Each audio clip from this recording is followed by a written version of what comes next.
Everybody, and welcome back to Falcon Plays Dark Souls 2. And today we're going to be taking on the Dragon Shrine, which is a really short area. There's probably one little side thing I will do, just to kind of extend it a bit longer, but this is normally an area that I try to not spend too much time in because of these dickbag enemies. Now, if you remember, these guys are actually what am I trying to say here as I stumble over my words?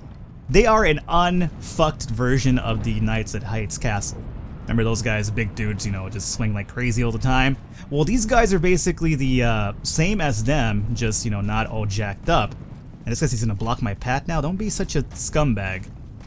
Secondly, you could kind of go back over here, use Pharaoh's Lockstone, and it'll open up a door back here. I forget what's in here. I'm not sure if it's even really worth it for us. I want to say it's not, but I think it's probably like the Dark Set. Could be wrong, but I believe it might be the Dark Set. Let's find out, though. It is the Mask of Judgment and the Judgment Set, so I was a little bit wrong there. Not the Dark Set, but the Judgment Set. I'm not sure there's even a Dark... Actually, the Dark Set would be considered the Dark Raid armor after all, so my mistake there. Again, we continue onward, though, over here. This right here, this motherfucker with that mace, avoid him at all costs. He is pretty much what makes this area... I mean, all the enemies here make this area a pain in the ass, but that fucker with the mace in particular is the... bane on my fucking backside of all time. I would tell you why after I deal with this priester over here. Or not priester, but priest. That doesn't even make sense. Oh, you know, what are you doing here? I'm just dealing with this priester. Oh, okay. Good to know. There's a chest back over there, which I guess we could probably get, given the time. Let's see. I guess I'll try to get it really quickly. What's going on, dude? You aren't as bad as your fucking friend with the hammer, but you are still a dick. You have the qualifications of being a dick, alright. Alright, let me just block that, otherwise we're gonna be in a world of hurt there. One, and one more should just about do it. Alright, good. What are you gonna drop for us? You're gonna drop Dragon Charm, alright. So they will drop, I think, pieces of their armor and whatnot. I should have probably checked if this was a trap or not. It's not, alright, good. Twinkling Titanite, alright, I guess that's okay. This area over here, it's a pain in the ass because all these enemies are hard as shit to bring down for one, but secondly, they have no idea what stamina means. I alluded to that at the end of the last video. Let's just say that the dude with the mace, he will honestly combo you for like fucking 20 hits. Like, he will continue to swing and swing and swing until he completely destroys your stamina bar, breaks your guard, and just fucks you over because they hit like a ton of bricks too. So not only do they have all the stamina in the world, but they hit like a ton of bricks too. So it's, you know, I hate this area due to that fact. I'm not sure what the hell the developers were thinking. You're gonna get the Drake Keeper's Great Axe and Great Shield here. The Great Axe is really a fun weapon to use. It's actually one of the weapons that I use continuously on my off-camera runs. It's a really, really fun weapon. I understand that Dark Souls is meant to be hard. That's understandable. However, what they were thinking with these asshole guys here is just beyond me. Like, I understand, like, you know, developers, you know, we think of them as like, oh yeah, you know, it's just Dark Souls developers trolling, yada yada yada. I understand trolling. I understand, like, you know, when you go to, I think one of these guys is a mimic, if I remember correctly. So let me just pop this really quickly. I understand when you go to Anne Orlando and you have the asshole archers that snipe you when you're trying to make your way through the pillars, right? That's understandable to me. That's a situation where, like, you know, you could still, I guess, get through it. You could either poison them from afar, you could put up your shield, you could hide, you could do many things to kind of get around it. It's a tough situation for sure, but it's a situation that isn't too out of your grasp. When it comes to these guys, considering how the hitboxes are in Dark Souls, it's a pain in the dick. It's not, I'm not gonna lie to you, this guy is also no different from his friend with the Great Axe. Or, not his friend with the Great Axe, but his friend with the...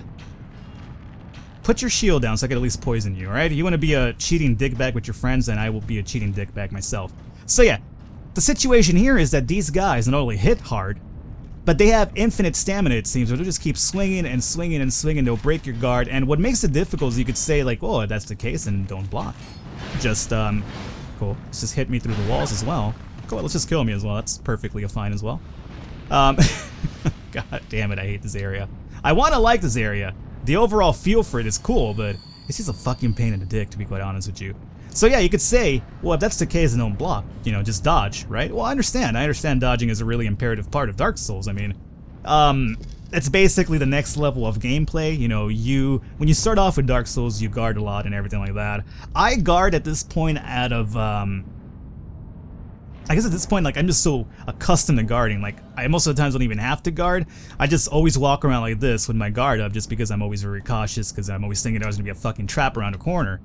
So that's the reason why my guard is always up, but I normally try to just rely on dodging more than anything. But the thing is that with Dark Souls 2, the hitboxes are so wonky that even dodging those motherfuckers is a pain in the ass. Like, this guy just did one of the sweet dodges of all time right there, too. Again, going back to the whole, just dodge thing. Don't guard, just dodge.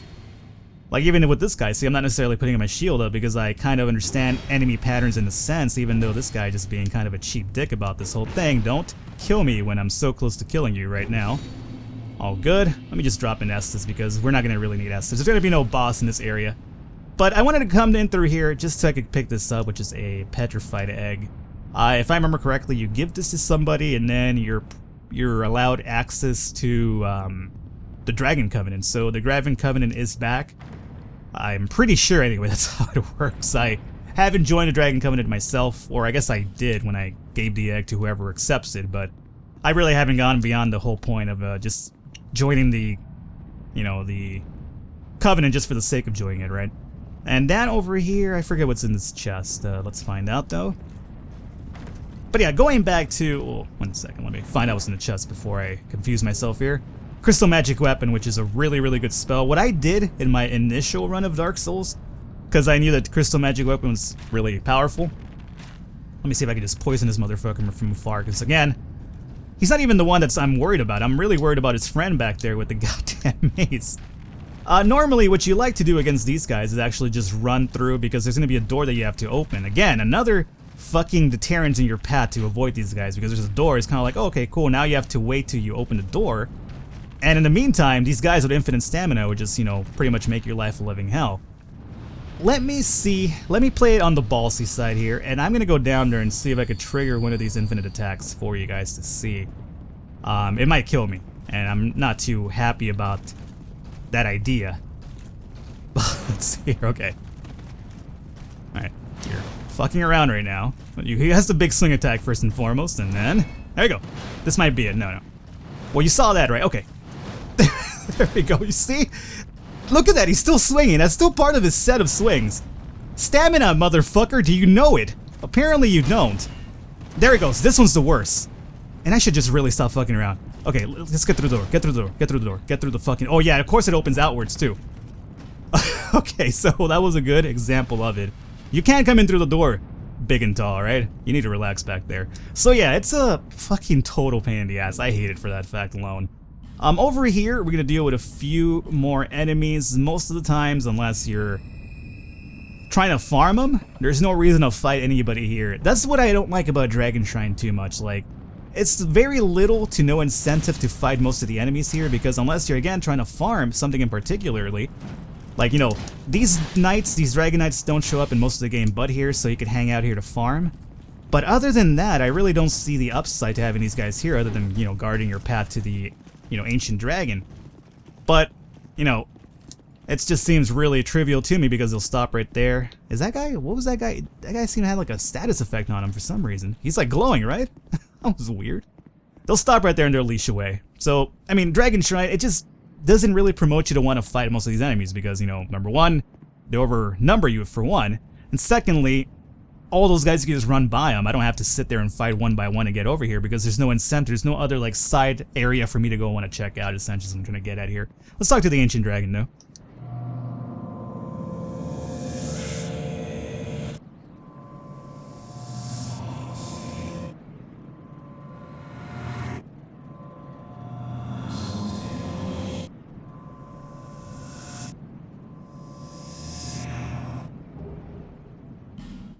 Alright, so talking to him, he's not going to talk to us anymore. He gave us the Ashen Mist Heart, which is what we do need in order to go into the memories of the giants, which will indeed be the catalyst to just about ending the game.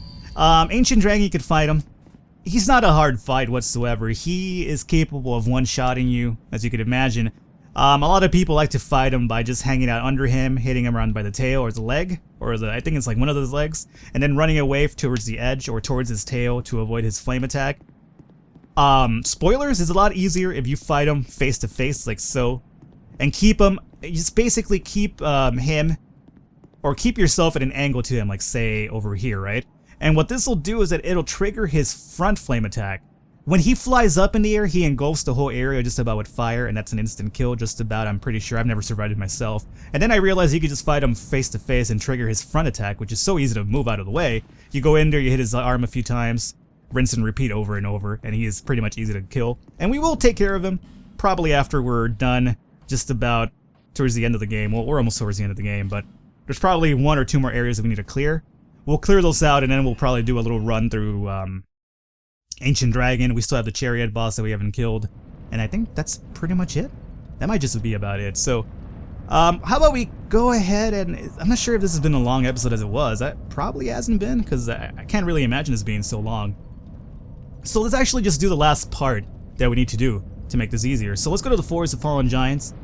When you start looking at your bonfires now, you will see a bunch of areas that are, you know, shaded out like so.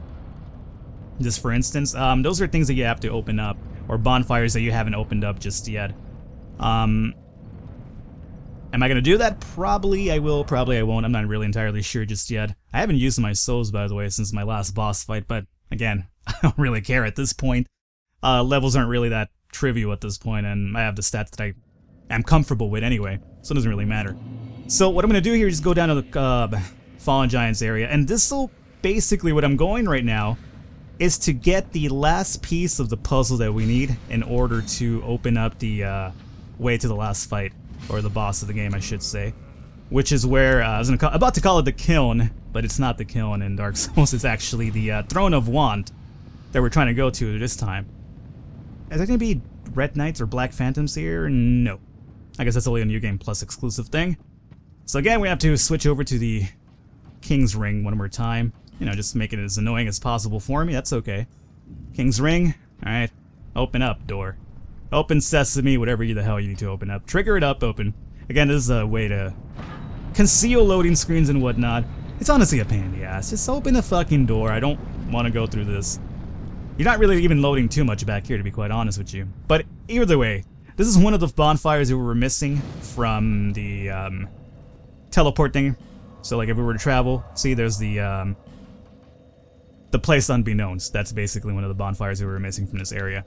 And it's also the way to get the, I believe it's the Giant's Kinship that we're looking for.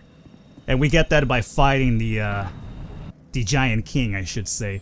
Which a lot of people speculate is actually the last giant that you fight in the Forest of the Fallen Giants early on in the game. It could be. It strikes a really resemblance to, but whether that's the case or not, I'm not sure. But let's just say that the attack patterns are kind of similar, so it's a really good theory for sure.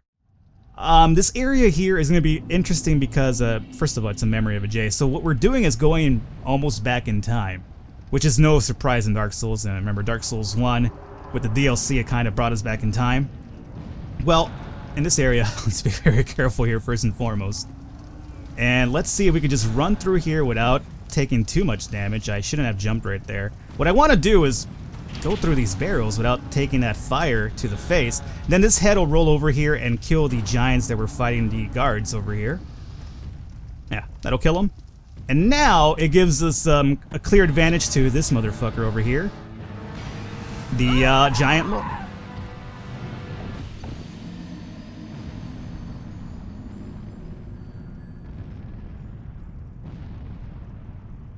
What the fuck killed me? I'm not gonna trigger that happening again, but let me just say that was a load of shit. This motherfucker isn't hard. However, the game makes it hard for you because, yeah, you're number one in a very enclosed fucking area.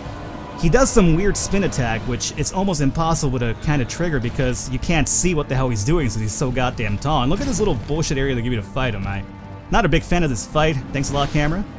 Now he's swiping at me, so let me just continue. And he is capable of just basically one-shotting you, as you could imagine, considering his fucking size. So, yeah, it's a good, I guess, it's a good guesstimate to say that this is probably the last giant that you do fight in our present time. I fucking hate that attack so much, because you can't see it coming.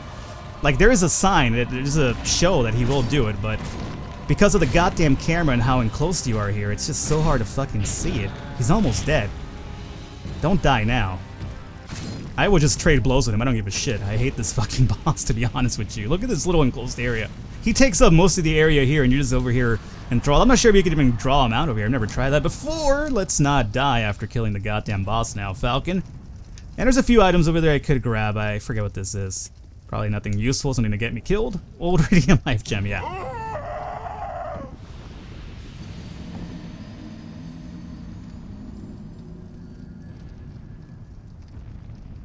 Yeah, you know what? Fuck this area. I hate this area now, forever and ever. Okay, so now after that load of shit, 2 deaths over here. God damn it. You basically just want to come over here, and what this will do is it'll allow you to get the soul of a giant. And then if you examine it again, it'll toss you back into the real world. Now we have the Giant's Kinship and the Giant's Lord Soul. We have a few more Giant's Lord Souls now, or Giant Souls in general, which let me check out here really quickly. So we have 2 of these, right? What these are for is if you collect, I want to say it's 5 or 6, or maybe 4. There's a set number that you need. I think it's 4 and 5. If you get 4, you'll be able to do regular damage against Vendrick, and if you get 5, you get a little bit of a damage bonus. You could even kill him without these, by the way. It just takes a long time because he has a ridiculous defensive strength. When you have these souls in your inventory, though, and you do fight him then, it'll basically lower his defenses quite a bit, which makes the fight a bit more easier.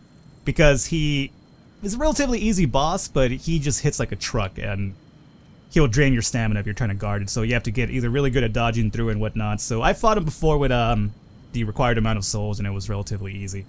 But either way, we're pretty much done with now. All we have to do at this point is actually just go back to Drangleic Castle, open up the pad, fight 2 more bosses, and end of game. So before we even jump to that, I'll probably go and do some of the bosses that we haven't done. I'll probably do it in just one episode, just deal with the 2 bosses that we missed to this point, and then just wrap it up. So hopefully you guys enjoyed this video. I'll catch you guys next time.